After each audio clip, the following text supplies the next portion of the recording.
Assalamualaikum warahmatullahi wabarakatuh. Hari ini saya akan membawakan materi tentang anatomi telinga luar dan telinga tengah.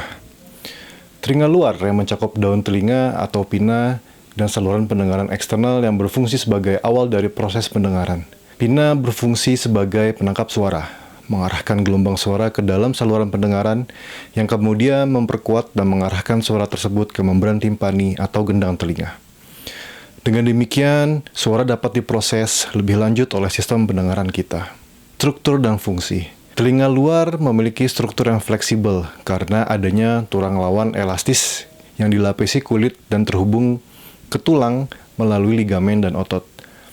Kulit pada bagian luar telinga atau pinna memiliki banyak kelenjar sebaceus yang berfungsi melindungi telinga dari kekeringan dan kerusakan. Sementara itu, saluran pendengaran eksternal memiliki kelenjar khusus yang memproduksi lilin telinga atau cerumen untuk mencegah masuknya benda asing seperti serangga dan debu ke dalam telinga. Dengan demikian, telinga terlindungi dari potensi kerusakan dan infeksi. Telinga memiliki beberapa struktur yang unik dan penting, seperti helix, antihelix, fossa scaphoid, dan canalis acousticus externus. Helix adalah tepi luar lengkungan yang memberikan bentuk cekung pada telinga. Sementara antihelix adalah tonjolan cembung di sebelah depan helix. Di antara keduanya terdapat fossa scaphoid, yaitu rongga dangkal. Canalis acousticus externus adalah bagian yang menandai awal dari saluran pendengaran luar, yang berlanjut ke dalam tengkorak sehingga mencapai gendang telinga atau membran timpani. Saat melakukan pemeriksaan telinga dengan otoskopi, penting untuk menarik pinna ke arah posterior dan ke superior agar pandangan ke dalam saluran canalis acousticus externus menjadi lebih jelas. Di depan saluran pendengaran terdapat tragus, yaitu tonjolan cartilagineusa, sementara di bagian inferior telinga terdapat lobulus atau cuping telinga yang terdiri dari jaringan ikat tanpa tulang rawan. Struktur ini semuanya berkontribusi pada bentuk dan fungsi telinga. Telinga berada di kedua sisi kepala secara simetris, memungkinkan otak untuk menentukan arah dan jarak suara dengan lebih akurat melalui proses yang disebut lokalisasi suara binaural. Proses ini melibatkan integrasi informasi dari kedua telinga di pusat-pusat otak tertentu, yang terutama di batang otak. Dua area kunci yang berperan dalam integrasi ini adalah nomor 1, polliculus inferior yang berada di tengah otak, yang membantu dalam memproses dan lokalisasi suara. Yang kedua adalah kompleks olivari superior, khususnya oliv superior medial dan oliv lateral superior, yang menerima sinyal dari kedua telinga dan berperan penting dalam menentukan arah suara. Dengan kerjasama antara kedua telinga dan pusat-pusat otak ini, kita dapat mendeteksi dari mana suara berasal dan seberapa jauh jaraknya. Otak memproses perbedaan waktu dan volume suara yang diterima oleh kedua telinga untuk menentukan lokasi sumber suara. Dua faktor utama yang digunakan adalah perbedaan waktu interaural atau interaural time difference dan perbedaan tingkat interaural atau interaural level difference. Interaural time difference mengacu pada perbedaan waktu antara suara yang diterima oleh kedua telinga. Sementara interaural level difference adalah perbedaan intensitas atau volume suara antara kedua telinga. Menurut teori duplex yang dikemukakan oleh Lord Lang pada tahun 1907, interaural time difference and intraaural level difference berperan berbeda tergantung pada frekuensi suaranya, di mana interaural time difference lebih penting untuk suara dengan frekuensi rendah, biasanya di bawah 800 Hz, karena perbedaan waktu antara kedua telinga lebih mudah dideteksi pada frekuensi ini.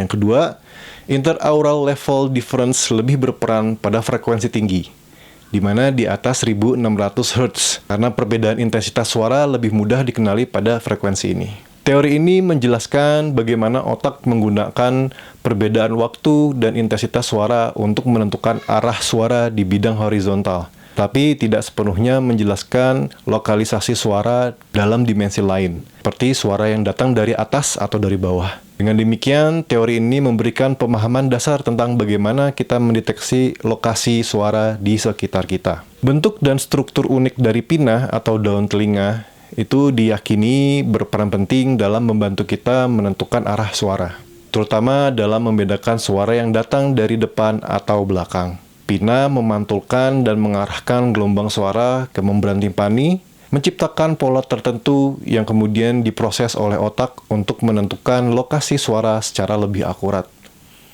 Proses ini dikenal sebagai efek penyaring pinna atau pinna filtering effect. Selain itu, struktur pinna juga mungkin telah berevolusi untuk meningkatkan sensitivitas kita terhadap suara dengan frekuensi tertentu, seperti sekitar 3 kHz. Yang merupakan rentang frekuensi suara manusia.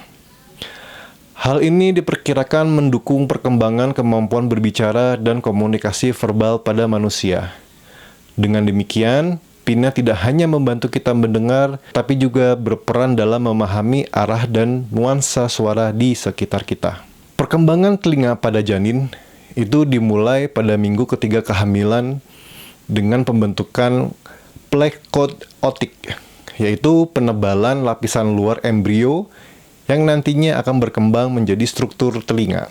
Telinga luar terbentuk dari 2 lengkung faring pertama dan kedua, yang berkembang menjadi 6 tonjolan kecil yang disebut hilok. 3 hilok pertama berasal dari lengkungan faring pertama dan membentuk bagian-bagian seperti tragus, helix, dan simba concha. 3 hilok lainnya berasal dari lengkungan faring kedua dan membentuk concha, antihelix, dan sebagian tragus. Canalis acousticus externus terbentuk dari celah faring pertama yang kemudian berkembang menjadi saluran yang menghubungkan telinga luar dengan membran timpani. Proses ini selesai sekitar minggu ke-18. Selain itu, kelenjar ceruminous yang memproduksi cerumen juga mulai berkembang bersamaan dengan folikel rambut pada usia kehamilan sekitar 5 bulan. Perkembangan ini memastikan bahwa telinga janin siap berfungsi setelah lahir. Suplai darah auricula berasal dari 2 sumber utama yang berawal dari arteri karotis eksterna, yaitu 1. Arteri temporal superficial anterior yang mensuplai darah ke tragus. Yang kedua, arteri auricula posterior yang mensuplai darah ke helix bagian lateral. Kedua arteri ini memastikan bahwa auricula mendapatkan pasokan darah yang memadai untuk fungsi normalnya. Adapun nervus atau persarafan pada telinga ini adalah persarafan sensorik pada telinga luar melibatkan kombinasi saraf kranial dan saraf spinal. Komponen saraf kranial mencakup cabang dari nervus trigeminus, facialis, dan vagus. Sedangkan komponen spinal berasal dari nervus occipital minor dan nervus auricular mayor. Meatus acousticus externus, canalis auditorius externus, serta permukaan lateral membran timpani dipersarafi oleh nervus intermedius, nervus auriculotemporalis, dan ramus auriculis dari nervus vagus. Area concha mendapatkan inervasi dari kombinasi nervus intermedius, ramus auriculis, nervus vagus, dan nervus auricular mayor. Di luar wilayah concha, sebagian besar daun telinga atau pinna disuplai oleh nervus auriculotemporalis dan nervus occipital minor di bagian superior, serta nervus auricular mayor di bagian inferolateral menuju lobus. Sementara itu, persyarafan motorik untuk otot-otot auricula eksternal dipersyarafi oleh cabang-cabang dari nervus facialis. Auricula memiliki otot intrinsik serta otot ekstrinsik yang melekat. Meskipun gerakan telinga manusia terbatas, telinga tetap memiliki sejumlah otot intrinsik. Otot-otot ini tidak memiliki fungsi yang signifikan pada manusia. Sementara itu, otot ekstrinsik telinga terdiri dari otot aurikular superior, auricula anterior, dan aurikular posterior. Sesuai dengan namanya, Ketiganya terletak di sekitar pina dan berfungsi menggerakkan telinga ke arah superior, anterior, dan posterior secara berturut-turut. Otot aurikular superior dan anterior berbentuk seperti kipas dan berasal dari galea aponeurotica. Di antara ketiganya, aurikular superior adalah yang paling besar dan berinsersi pada tendon yang melekat di bagian superior pina. Otot aurikular anterior merupakan yang paling kecil, dengan jumlah serat yang sedikit dan seringkali sulit dikenali. Otot ini melekat di bagian anterior helix, sementara itu otot aurikular posterior terdiri dari 2 hingga 3 fasikul otot yang berasal dari proses mastoid tulang temporal dan berinsersi di bagian posterior inferior konka. Ukuran telinga cenderung meningkat seiring bertambahnya usia. Hal ini disebabkan oleh pertumbuhan berkelanjutan dari tulang rawan telinga sepanjang hidup seseorang. Sementara lobulus yang menggantung akan memanjang akibat pengaruh dari gravitasi. Bagian luar telinga atau auricula seringkali dihiasi dengan perhiasan, terutama pada bagian lobulus yang tidak mengandung tulang rawan. Tindikan pada bagian telinga yang memiliki tulang rawan cenderung mengalami proses penyembuhan yang kurang baik, karena jaringan tulang rawan memiliki vaskularisasi yang sangat terbatas. Area tindikan telinga ini juga merupakan lokasi umum terbentuknya jaringan parut ataupun keloid, terutama pada individu yang memiliki presdiposisi. Gejala yang dapat muncul meliputi nyeri, rasa gatal, serta massa berkilau yang berwarna gelap atau merah muda pada area tindikan, yang merupakan jaringan parut.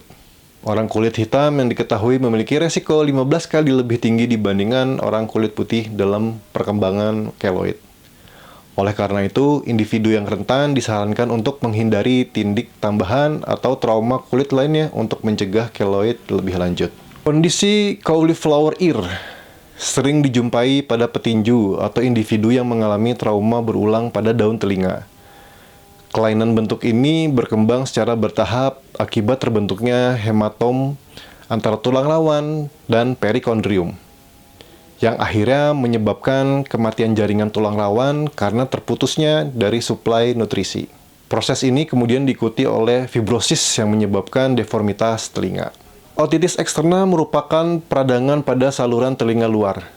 Salah satu penyebab yang dikenal adalah Swimm's ear, yaitu infeksi akibat paparan air yang terkontaminasi. Patogen yang tersering adalah Pseudomonas aeruginosa dan Staphylococcus aureus. Diagnosanya ditegakkan melalui pemeriksaan otoskopi dan menunjukkan eritem dan pembengkakan pada saluran pendengaran.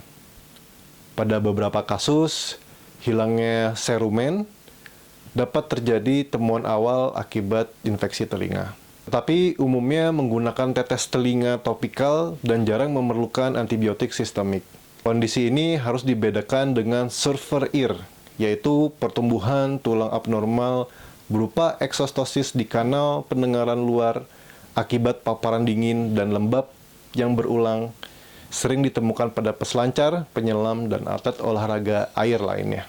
Myiasis auricularis merupakan investasi larva atau lalat atau bilatung pada telinga. Selain itu, anak-anak kadang memasukkan benda asing kecil ke dalam kanal pendengaran yang dapat menyebabkan gangguan pendengaran konduktif dan otitis eksterna sekunder akibat benda asing tersebut. Produksi serumen yang berlangsung terus-menerus juga pada telinga dapat menyebabkan akumulasi di kanal telinga sehingga menimbulkan sumbatan bagian atau sumbatan total. Penggunaan cotton bud secara tidak tepat sering menjadi penyebab infaksi serumen. Karena alat ini justru mendorong serumen lebih dalam ke meatus acousticus externus, bukan membersihkannya. Pasien dapat datang dengan keluhan gangguan pendengaran konduktif dan kemudian nyeri bila terjadi infeksi di balik sumbatannya tersebut. Tetes telinga pelunak serumen dapat digunakan pada malam hari dan pasien dianjurkan kembali esok harinya untuk diirigasi telinga. Prosedur pembersihan telinga harus dilakukan dengan hati-hati karena ada persyarafan di nervus vagus yang dapat memicu bradikardi atau refleks batuk. Telinga yang berada di permukaan tubuh yang cukup terbuka menjadikannya rentan terhadap kerusakan akibat paparan sinar matahari. Daun telinga sering menjadi lokasi timbulnya keratosis aktinik serta kanker kulit. Telinga luar juga rentan terhadap frostbite atau radang akibat dingin yang ekstrim.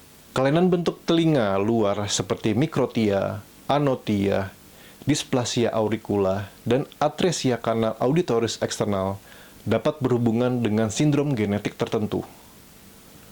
Contohnya termasuk sindrom Treacher-Collins, sindrom Crouzon yang diwariskan secara autosomal dominan.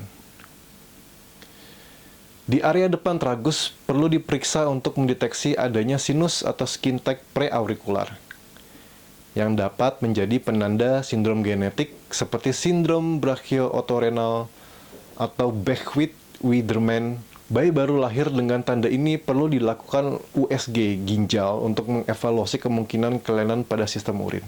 Sinus paraurikular diduga berasal dari gangguan fusi Hillock, sedangkan skin tag berasal dari Hillock. Supernumerary. Demikian. Terima kasih.